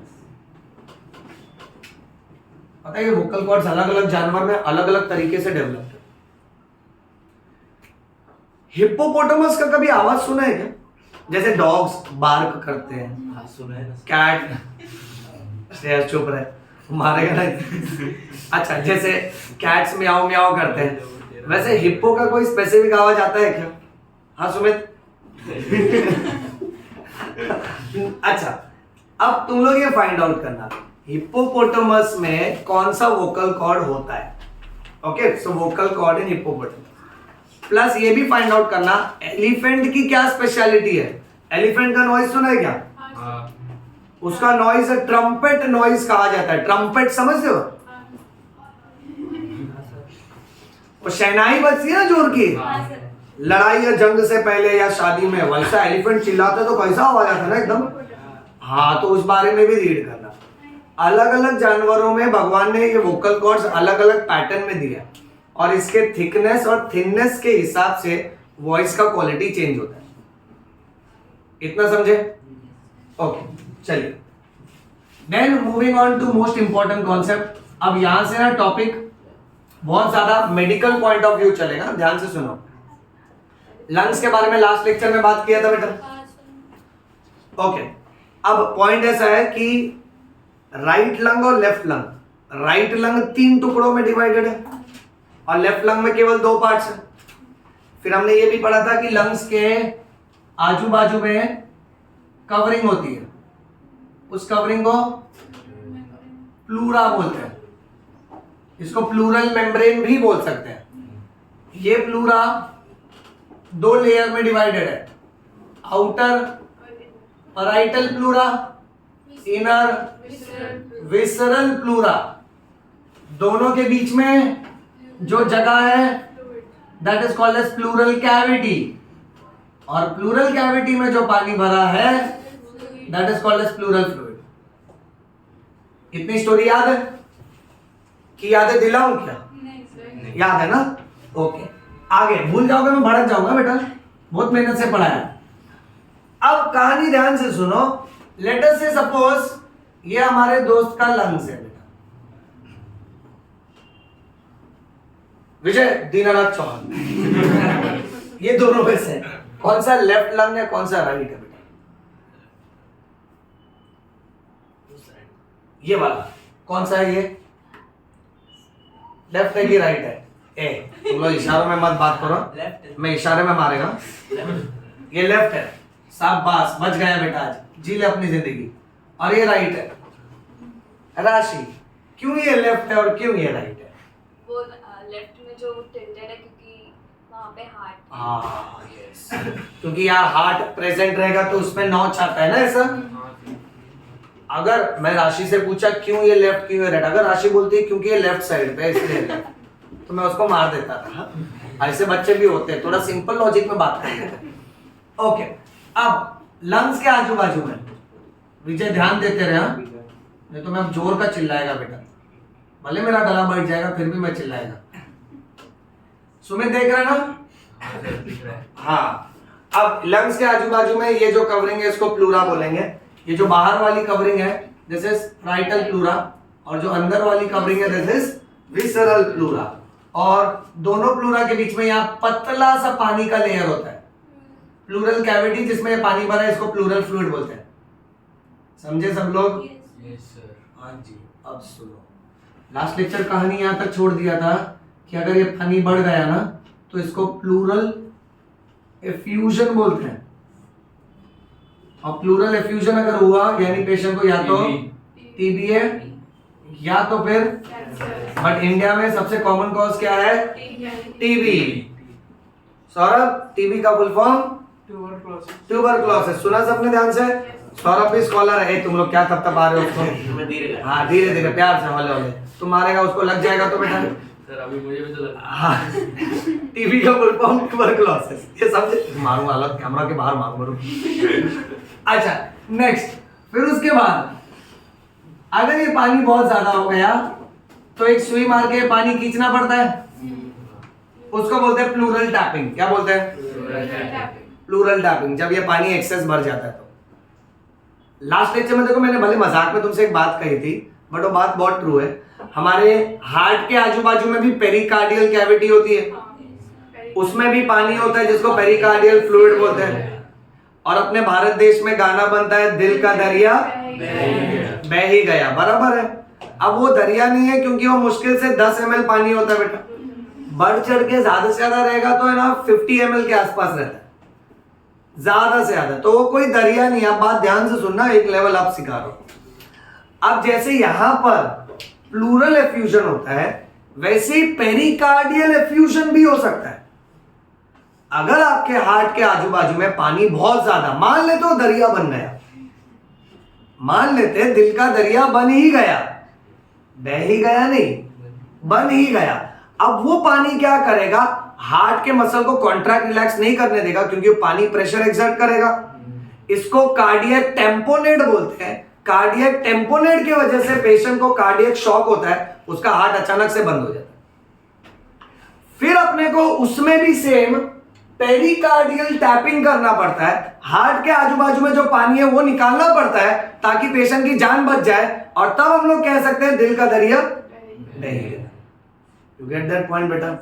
वेरी इंपॉर्टेंट ना, हार्ट और लंग्स पैरेलल चल रहा है एकदम। नेक्स्ट, मूविंग ऑन, कभी कभी इस पानी के अंदर ब्लड जमा हो जाता है। सब लोग ध्यान से सुनना। जैसे let's say suppose for example अपना सुमित अमन को शाबाशी दिया, बट अमन के पीठ पे ने उसके छाती पे शाबाशी दे दिया गलती से, वो देखा नहीं अमन सीधा है कि उल्टा है। अब अमन को जोरदार इंजरी हो गया चेस्ट पे और अंदर ही अंदर ब्लीडिंग हुआ। ऐसे होते हैं कुछ कुछ किस्से में बेटा। जैसे मान लो सपोज अपना विवेक गाड़ी चला रहा है, ठीक है, सुनो ध्यान से, भाड़े का गाड़ी है ओके, और ये मूवी देखकर आया फास्ट एंड फ्यूरियस, गाड़ी भगा रही है। अब अचानक से हाईवे पे गाय आ गई, यू नो काऊ हाईवे कैसे डोमिनेट करते हैं ना, बीच में बैठ जाते हैं करेक्ट ना? तुम कितना भी फास्ट चलाओ रास्ता में रहा है करके, अच्छी बात है ना। सी आए एज एन इंडियन, काऊ को देख के मन कितना शांत हो जाता है ना। Okay, I still remember my wife once told me, okay, हम लोग ऐसे जा रहे थे, हम लोग ने काऊ देखा ना, she told me a beautiful sentence, बोला कि ये एनिमल को देख के आपको क्या लगता है, स्पेशलिटी क्या है? तो मैं तो बायोलॉजी बोलने लग गया कि भाई ये रूमिनेशन करता है, खाने को निगल लेता है, फिर मुंह में ले आता है, फिर चबाता है। तो she was like shut up यार, मैं फालतू बकवास कर रहा हूँ। देन आई टोल्ड कि आपको क्या लगता है? Then she told me one beautiful sentence, cow in India is a symbol of power of calmness. शांत में रहने में कितनी ताकत, कितना पेशेंस है, that is very clearly dedicated by cow, which goes very true. कि काऊ को देख के ओवरऑल देखो ना, गाय में अगर गांव साइड हम लोग जाते हैं, गाय ये सब देखते हैं, वहां माइंड कितना फ्रेश रहता है। यहाँ शहर में हम लोग एक दूसरे को जानवर जैसा देखते हैं, इधर दिमाग कितना खराब हो जाता है। अच्छा, अपना विवेक फास्ट एंड फ्यूरियस, अब सामने काऊ आ गए, विवेक लगाया ब्रेक, करेक्ट, क्योंकि विवेक सलमान खान नहीं है। राइट? नहीं मतलब सलमान खान होता तो साइड से ले लेता बेटा। ये पहली बार जोर का, गुड वन बेटा। अच्छा, बात ध्यान से सुनो, सब पॉइंट ऐसा है, विवेक ब्रेक लगाया, अब विवेक से गड़बड़ क्या हुई, वो भाई सीट बेल्ट नहीं पहना था, ठीक है, तो अब ब्रेक लगाया तो क्या हुआ मालूम है, तो इसका चेस्ट सीधा स्टीयरिंग व्हील से टकराया और मर्सिडीज का लोगो इसके छाती में। अब इसको बोलते हैं चेस्ट इंजरी, क्या बोलते हैं? अब इसने जब देखा तो कुछ खून नहीं निकल रहा है, बट अंदर ही अंदर कोई ब्लड वेसल फट सकता है। हाँ, तो ऐसे टाइम पे अगर प्लूरल कैविटी में पानी भर गया तो उसको बोलने का हीमोथोरैक्स। चलो मीनिंग देखते जाओ। हीमो यानी blood, so blood in thorax is hemothorax. फिर एक और होता है जिसे बोलते हैं पायोथोरैक्स। पायो का मतलब होता है बस, जब बहुत सारा बैक्टीरिया और इंफेक्शन हो जाएगा उसको पायोथोरैक्स बोलते हैं बेटा। एक होता है न्यूमोथोरैक्स। न्यूमो का मतलब होता है एयर है सर, थोरैक्स में तो एयर होनी चाहिए, अच्छी बात है, तो ये कैसे बीमारी हो गया? अरे एयर देख, सुन बात ध्यान से सुनना, एयर इधर होना चाहिए लंग्स में, ये प्लूरल कैविटी में नहीं होना चाहिए, उधर पानी होना चाहिए। उधर अगर हवा भर गया तो लंग्स को एक्सपांड और रिलैक्स नहीं करने देगा वो, और न्यूमोथोरैक्स की वजह से भी डेथ होता है। Okay, excess of air. ये कब हो जाता है मालूम है? जैसे मान लेते किसी को गन शॉट इंजरी हुआ, ठीक है, राइट, लेट्स से सपोज अपना अमन गोली चला दिया और मस्ती मस्ती में वो गोली श्रेयस को जस्ट छू के गई, ओके, अब नहीं मारेंगे नहीं बेटा, we are doctors, we will save life. Okay, तो कैसा हो गया ना कि यहां ऐसा होल हो गया चेस्ट में, फिर गोली टच करके गई आर पार। अब प्रॉब्लम क्या होगा मालूम है? इधर से भी एयर लीकेज होना चालू हो जाएगा ना, एक कम्युनिकेशन हो जाएगा, वरना अपना चेस्ट एक टाइट कैविटी है, तो इधर से जो एयर जाएगा वो फिर वो प्लूरल कैविटी में भरना चालू हो जाता है और उसके वजह से प्रॉब्लम होगा। इसलिए पहले वो वुंड को सबसे पहले क्लोज करना चाहिए। ये समझे बेटा? Okay, then another condition is called as काइलोथोरैक्स।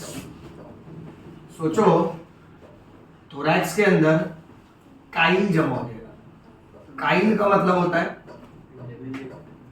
वो बीमारी याद है, elephantiasis, also called as filariasis. Sumit, elephantiasis को हिंदी में बोलते हैं हाथी पैर। क्यों ऐसा? क्या होता है उसमें? पैर हाथी जैसा हो जाता है, यानी पैर पे सूजन आता है ना कि हाथी पैर जैसा हो जाता है। ओके, अब सोचो पैर में लिम्फ जमा हो जाता है, लिम्फ नाम का फ्लूइड, वही अगर चेस्ट में जमा हो जाए तो उसको काइलोथोरैक्स बोलने का। क्या बोलने का बेटा? काइलोथोरैक्स। अच्छा, नेक्स्ट पॉइंट ध्यान देना सब लोग। टैकीकार्डिया सुना है बेटा? टैकीकार्डिया क्या होता है? Tachycardia fast heart rate. जैसे suppose for example let's say अपना विजय लेक्चर के बाद जा रहा है चल के, उसने देखा mad dog is running after him, okay, उसके पीछे पीछे आ रहे हैं, तो इसको टैकीकार्डिया होएगा। टैकीकार्डिया मतलब हार्ट रेट फास्ट हो जाएगा, तो विजय भी भागने लगेगा।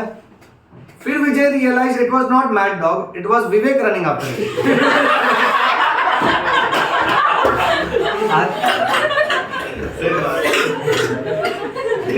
लोग ना आपस में मजाक करें ना, ऐसा जोर का मत हंसा, फैमिली है हम लोग, समझे?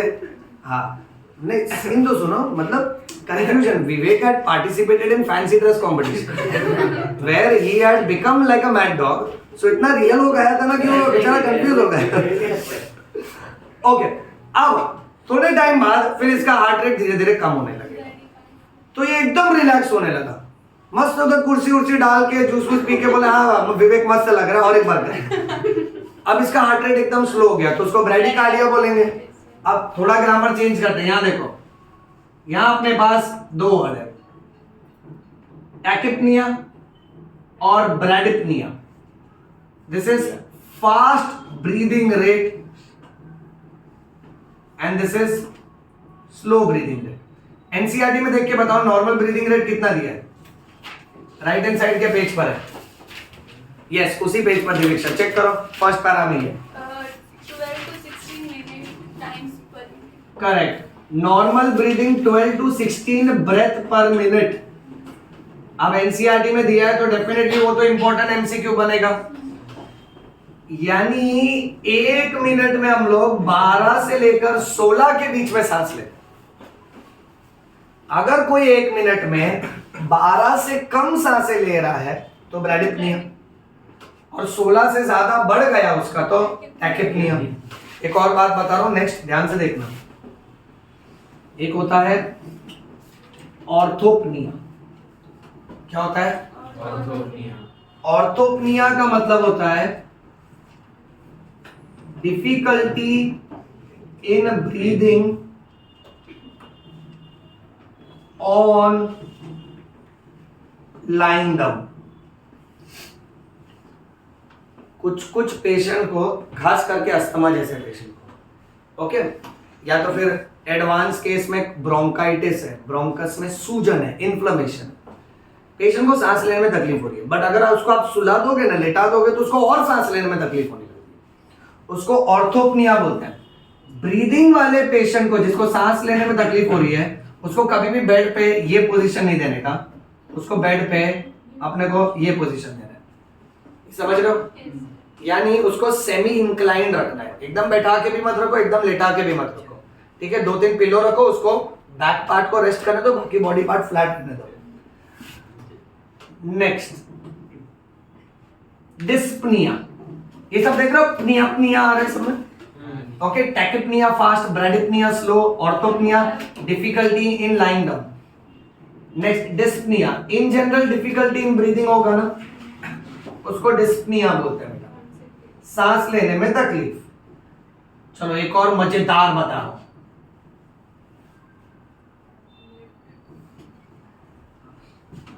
क्या लिखा है? आपनिया. बोलना अपनी है. अच्छा, एपनिया बोलते हैं. ए का मतलब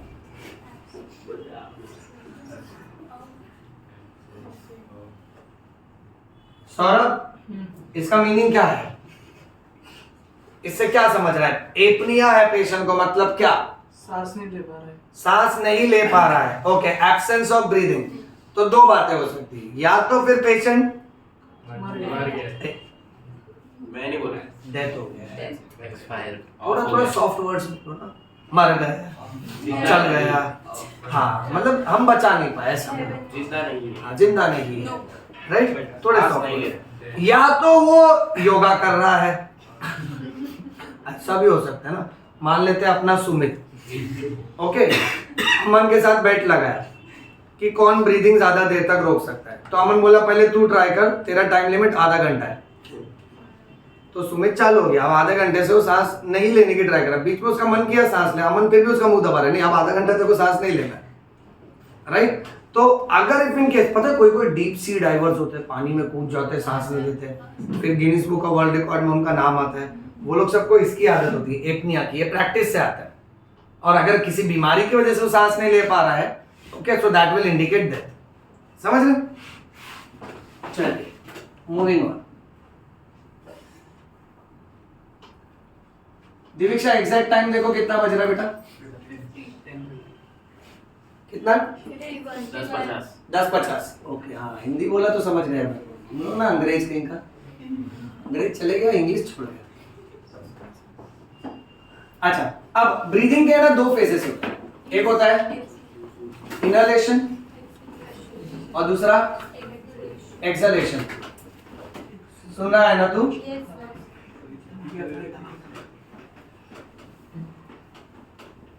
लास्ट 10 मिनट्स, लास्ट 10 मिनट का कॉन्सेप्ट है, ध्यान से सुनना। इनहलेशन का दूसरा नाम है inspiration and exhalation is called as expiration. हमारे बॉडी में इंस्पिरेशन स्टार्ट होता है किससे? नॉस्ट्रिल्स। सो हमारा इंस्पिरेशन पहला कौन है? नॉस्ट्रिल्स। ये वो नहीं है सर, आप इंस्पिरेशन मतलब तू मेरे को नाक बना दिया कि ये अपना अलग फ्लो चल रहा है चैप्टर का। हाँ, सो इंस्पिरेशन नॉस्ट्रिल से चालू होता है पूरा का पूरा अंदर। अब तुमने एक बात गौर की है बच्चों, अभी है ना अपनी सांसों में नोटिस करना कि इंस्पिरेशन और एक्सपीरेशन में से कौन सा एक्टिविटी ज्यादा लंबे समय तक होता है?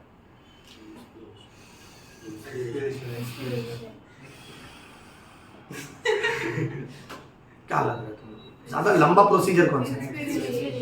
हाँ, बहुत अच्छे बेटा, बहुत अच्छे, बहुत बहुत बहुत अच्छे। हाँ हाँ, अभी लड़ मरो आपस में। इंस्पिरेशन को यूजुअली रूटीन, ये अब तुम लोग जो कर रहे थे ना, ये ढोंग है बेटा। नॉर्मल इंस्पिरेशन जो हम लोग कर रहे, ये जानबूझ के खींच रहे हो वो नहीं। जो नॉर्मल चलता है ना इंस्पिरेशन, उसका टाइम रिकॉर्ड किया, उसको 2 सेकंड्स लगते हैं और एक्सपिरेशन को लगते हैं 3 सेकंड्स। ये समझा सबको?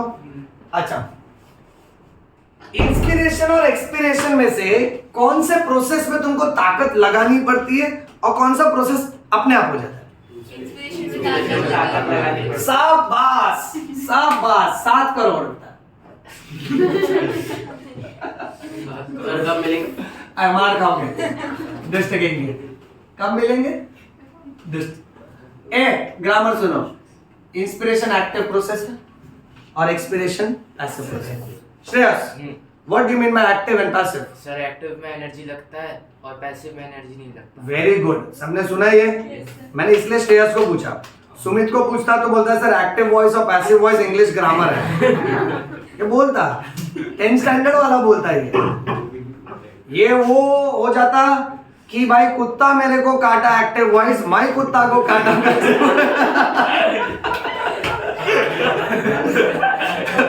सॉरी, ऐसा नहीं, मीनिंग चेंज नहीं होना। I was bitten by a dog. हाँ, कुत्ते से कटवाया।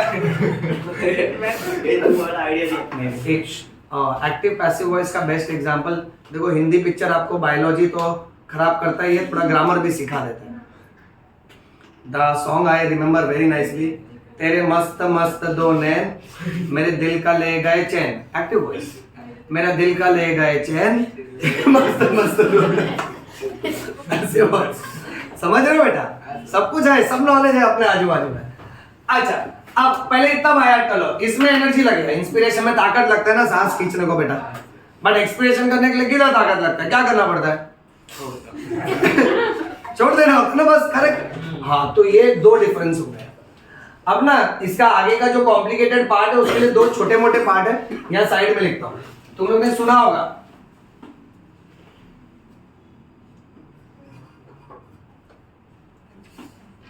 ये सुना है? कुछ बच्चे मेरे को ऐसा ताक रहे जैसे मैंने कुछ नया लिख दिया। ये सुना है? ये क्या है? डायग्राम। ये क्या है? डायाफ्राम। हाँ, ये मत सोचना डायग्राम का बड़ा भाई है। ओके, स्पेलिंग थोड़ा सेम लगता है। डायाफ्राम, दिविक्षा इसके बारे में बताओ, क्या मालूम है डायाफ्राम क्या होता है? आकांक्षा? सर, डायफ्राम एक बेस जैसा होता है जो लंग्स के नीचे होता है। एक मसल होता है जो लंग्स के नीचे। डायाफ्राम एक डोम शेप्ड मसल है, डोम शेप। विवेक देख रहा बेटा? तू देखा नहीं, मसल निकल गया बेटा। हाँ, dome shaped muscle between chest and abdomen, हमारे चेस्ट और एब्डोमेन के बीच में। और जिस हिसाब से हमारे लंग्स है ना, तो डायफ्राम के 2 डोम होते हैं बेटा। बट क्या है ना, मैं आप जो भी आंसर सिखाऊंगा ना 2 डोम के हिसाब से नहीं, 1 डोम के हिसाब से सिखाता हूं, ठीक है। सो एक मसल का नाम है डायफ्राम। हमको सांस लेने में कौन से मसल काम में आते हैं वो लिख रहा हूं। एक डायफ्राम हो गया। फिर नेक्स्ट मसल है इंटरकॉस्टल मसल्स। ये हमारे रिब्स के बीच में होता है। याद देखो, जैसे सपोज फॉर एग्जांपल 4 रिब्स इस तरफ और 4 रिब्स इस तरफ। सो रिब्स के बीच में यहां जो मसल लगा होता है ना, 2 रिब्स के बीच में, उसको इंटरकॉस्टल मसल्स बोलते हैं। इंटर मतलब इन बिटवीन, कॉस्टल मतलब रिब्स। इंटरकॉस्टल मसल्स सुना सबने? इंटर मतलब राशि, सॉरी राशि इंटर मतलब इन बिटवीन। ओके, अब ये मसल्स 2 तरह के होते हैं, एक्सटर्नल इंटरकॉस्टल और इंटरनल इंटरकॉस्टल। इसमें से मेन हमको सांस लेने में हेल्प करते हैं एक्सटर्नल इंटरकॉस्टल्स। ओके, अब इसको ना मैं शॉर्ट फॉर्म में ऐसा लिखेगा, ICM, intercostal muscles. ICM full form Vivek? Very good. Okay, याद रखना सब लोग। तो डायफ्राम और intercostal muscle. Sumit, next question तुमसे पूछूंगा, ध्यान देना।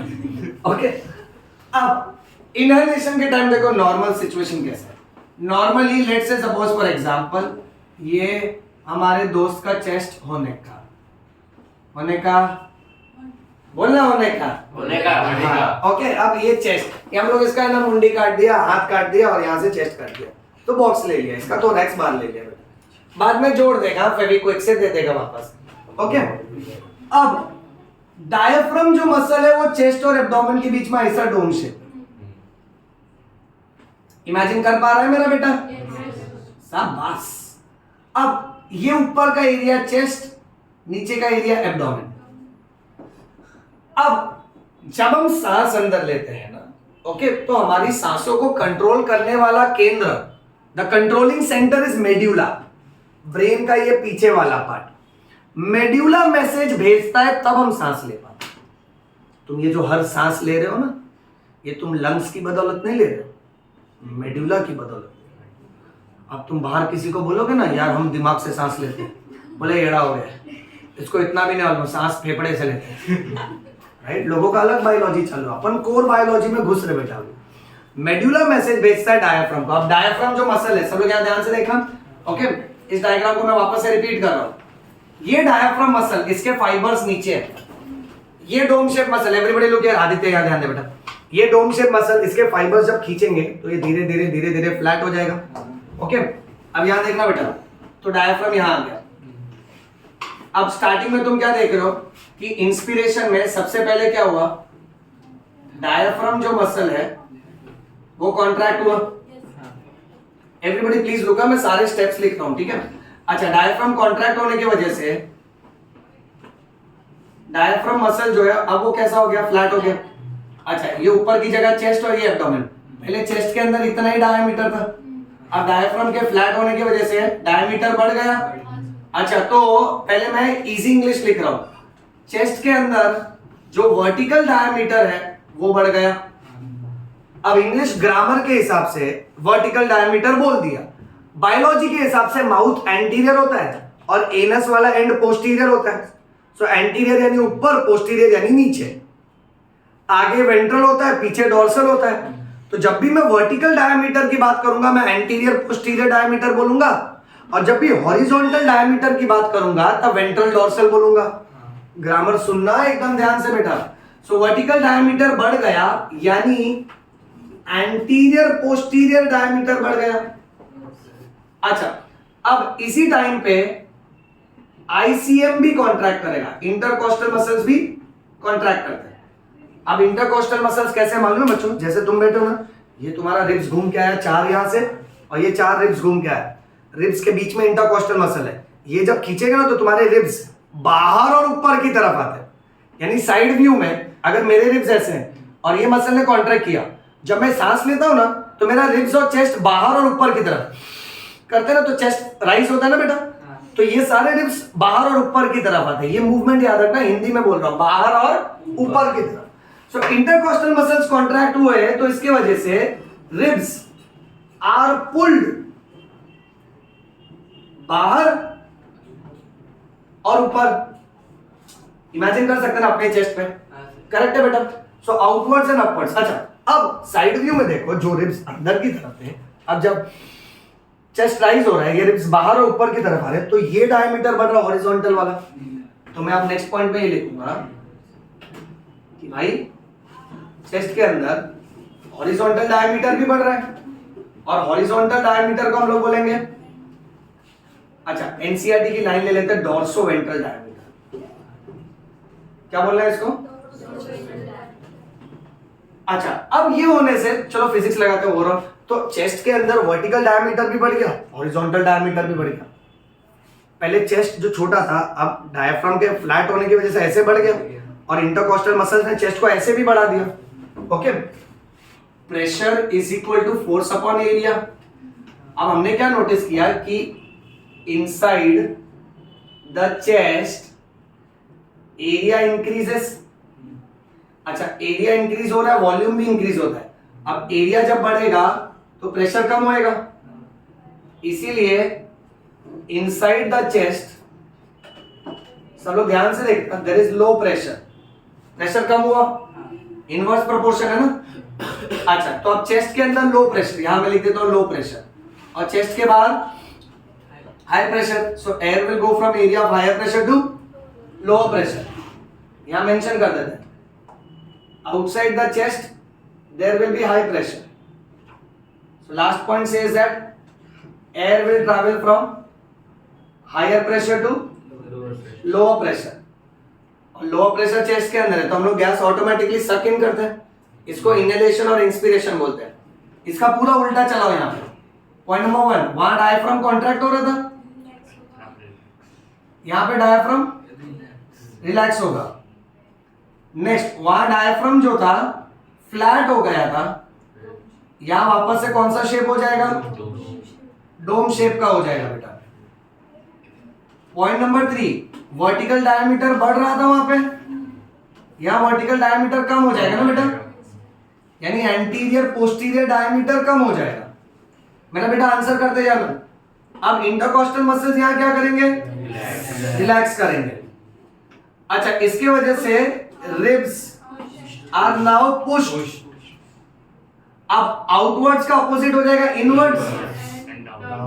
हाँ, ये समझा ना सबको बेटा? टफ तो नहीं लग रहा ना तुम लोगों को? ओके, अब मैं क्या लिखूंगा कि इसके वजह से हॉरिजॉन्टल डायमीटर कम हो जाएगा। हॉरिजॉन्टल डायमीटर यानी डॉर्सोवेंट्रल डायमीटर कम हो रहा है। अच्छा, 7 पॉइंट में अब क्या होगा? चेस्ट के अंदर ओवरऑल एरिया कम, वॉल्यूम भी कम, राइट? सो इसीलिए चेस्ट के अंदर अब प्रेशर बढ़ जाएगा ना, तो हम लोग लिखेंगे चेस्ट के अंदर हाई प्रेशर और चेस्ट के बाहर low pressure. Air will go from higher pressure to, rule तो वही रहेगा ना, बट इसमें क्या है? हायर प्रेशर कहां पर है? चेस्ट के अंदर है ना, और लोअर प्रेशर कहां है? बाहर एयर में। तो चेस्ट से एयर, इसको एक्सेलेरेशन बोलेंगे। यहां क्या हो रहा था? एयर से चेस्ट में आ रहा था बेटा, करेक्ट है? This is story of just breath. इसका डिटेल कॉन्सेप्ट नेक्स्ट क्लास में चलेगा। यानी ये जो एक ये कर रहे हैं ना, तो ये खींचने से पहले क्या होता है? हमारा जो डायफ्राम डोम शेप है वो पहले फ्लैट हो जाता है।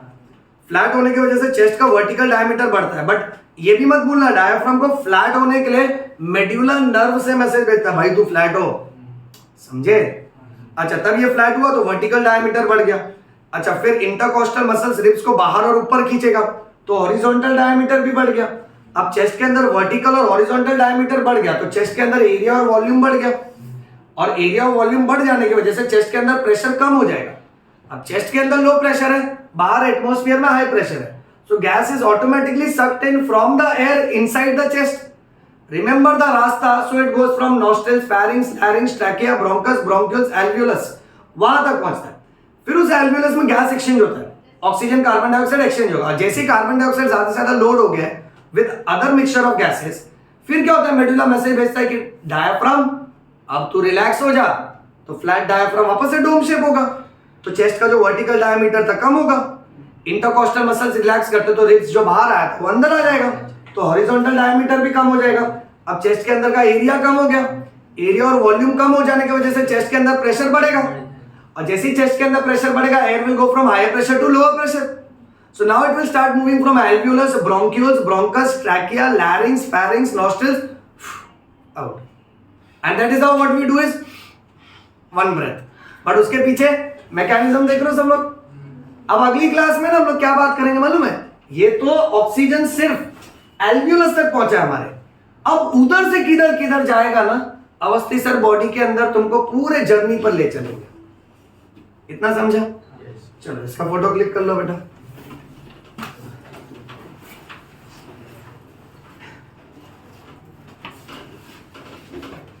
एनसीईआरटी पढ़ के रखना, इसका रिलेटेड एमसीक्यू दूंगा तुमको। चलिए, सो दैट्स ऑल, बंद करिए।